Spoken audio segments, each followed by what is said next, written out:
Okay, Rob, it's a disappointing result in the end, but what did you make of the performance from Aveley today?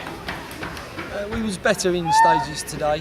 It was a tough game, obviously. Second half we worked them a bit more.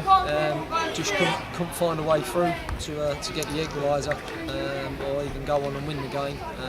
Although we dominated for large periods, we just didn't have that cutting edge today. Do you think that's just what was missing in the second half? Just no cutting edge at all? It was, yeah, certainly in the second half. But we've got to start learning to kill games off. It's comfortable for large periods of the game, give away a very, very cheap penalty again, and then we go and make another mistake. From their throw on, they've got a corner out of a throw on, which is ridiculous, and we've been punished again for two mistakes. Is it a huge disappointment that after taking the lead so early on that you didn't hold it for very long? I mean, it was only about 3 minutes until they equalised. Yeah, again, absolutely. We've gone 1-0 up again, and that's where you just need to regroup, keep the ball as often as you possibly can, and try and create more opportunities. And when you're on the front foot, you've got to take advantage of it, and we don't seem to do that. We seem to take the foot off of the gas, and it's not the first time we've been punished after scoring our goals. What did you make of the penalty? Because the player who went down seemed to go down in stages, and it was almost sort of begging the ref almost, wasn't he, for the penalty? What did you make of it? Yeah, he was. I think he's conned the ref a little bit. It was minimal contact. Anywhere else on the pitch, it won't be a free kick. He plays on there. But he stops. He's gone down in instalments and got a penalty. One of the positives, though, you mentioned about the second half, it was pretty dominant from Aveley. I mean, Hythe hardly had anything in the second half, didn't they?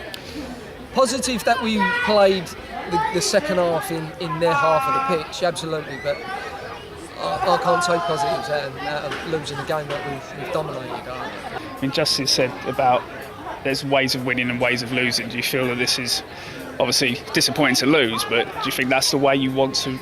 Yeah, sure. I understand that. Obviously, the Canby Island defeat was we got annihilated. They scored 5 against us, and we looked like we wasn't at the races in that game. Yes, we've got beat today, but we've gone down fighting, and we was the better side. But again, we scored the goals. We've been knocked out of the FA Trophy. You've got another cup game on Tuesday night away at Hythe in the Ryman Cup, and you expect a bit of a reaction from the lads after today? Yeah, absolutely. They'll be hurting now that we've been knocked out of another cup game. We want to have a cup run this year. We want to be involved in the latter stages. So yeah, it'll be a tough game against Thurrock, as we've obviously already seen, but we'll be up for that challenge. Yeah, based on the performance against Thurrock a few weeks ago, do you feel that they can be taken, they can be beaten? Yeah, absolutely. It'll be going there full of confidence, actually. We'll take positives out of today, like you said. The result, I can't take any positives from that, obviously. But we'll speak about how we're going to try and hurt Thurrock on Tuesday, and hopefully it works.